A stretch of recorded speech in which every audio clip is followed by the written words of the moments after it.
अस्सलाम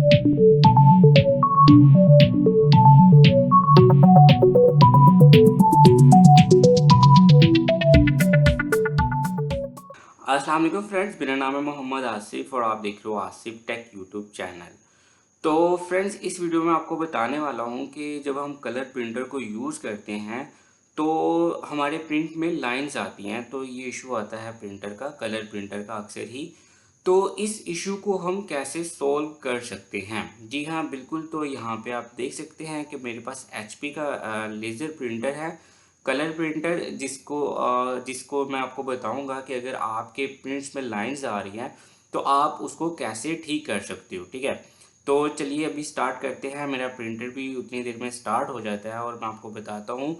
तो फ्रेंड्स, होता क्या है, असल भी इसका इशू क्या होता है, तो इस तरह से होता है कि हमारा प्रिंटर जो होता है, अगर आप उसमें टोनर नहीं लगाते हो तो क्योंकि वो फुल होते हैं तो वो कलर्स को इस तरह से बहुत तेज़ी के साथ डालते हैं और वो जो कलर्स होते हैं वो टोनर या प्रिंटर के अंदर ही थोड़े से बिखर जाते हैं। ठीक है, आप इस तरह से बोल सकते हो, और फिर जब प्रिंट निकलता है तो वो प्रिंट के साथ किसी ना किसी जगह पे लग के आ जाते हैं। ठीक है, तो इसका जो मेन मकसद होता है वो प्रिंटर के अंदर कलर्स का गिरना या टोनर्स के ऊपर जो कलर्स गिरते हैं प्रिंट के दौरान, उसकी वजह से होता है। तो आपको प्रिंटर की सफाई करना पड़ती है। ठीक है, तो उस सफाई को आपने कैसे करना है, उसको करने का भी एक तरीका होता है। सिर्फ टोनर को साफ़ नहीं करना होता है बल्कि प्रिंटर की भी सफाई करनी होती है, तो इस वीडियो में मैं आपको वो बताने वाला हूँ।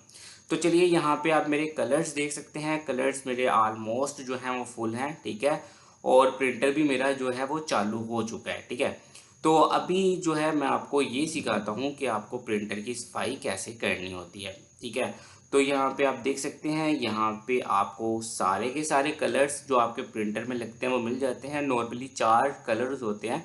तो यहाँ पे सिंपल आपको कलर्स को निकाल लेना है, आप जो भी प्रिंटर यूज़ कर रहे हो उससे। तो यहाँ पे आप देखें फ्रेंड्स, यहाँ पे ये इसका टूनर है और ऊपर जो है कलर्स बिखरे पड़े हैं, आप देख सकते हैं।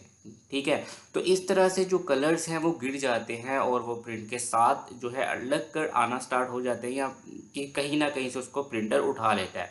तो ऐसे में हमारा प्रिंट जो है वो ठीक नहीं आता। तो यहाँ पे ये देखें, इस प्रिंटर से ये मैंने प्रिंट निकाला है, लेकिन ये बिल्कुल क्लियर है। ठीक है, मुझे इसकी सफाई की ज़रूरत नहीं है अभी, लेकिन मैं आपको सिखा रहा हूँ। ठीक है, तो यहाँ पे आपको टोनर को अच्छी तरह से सफाई करने के बाद प्रिंटर की इस जगह की सफाई भी अच्छी तरह से करना है। इसके लिए आप एक टिश्यू पेपर भी यूज़ कर सकते हो। अगर आप टिश्यू पेपर यूज़ नहीं करते हो तो आप एक साफ़ कपड़ा भी यूज़ कर सकते हो। ठीक है, आपको सारे के सारे टूनर्स को बारी बारी निकालना है और फिर अच्छी तरह से टूनर्स की सफाई भी करनी है और जो है अंदर से सफाई भी करनी है। लेकिन जो टूनर्स की ऊपर वाली सतह होती है, जो आपको ट्यूबलाइट टाइप चीज़ नज़र आ रही है, इसको आपने टिश्यू पेपर से साफ़ करना है या फिर बड़े ही नरम कपड़े से साफ़ करना है।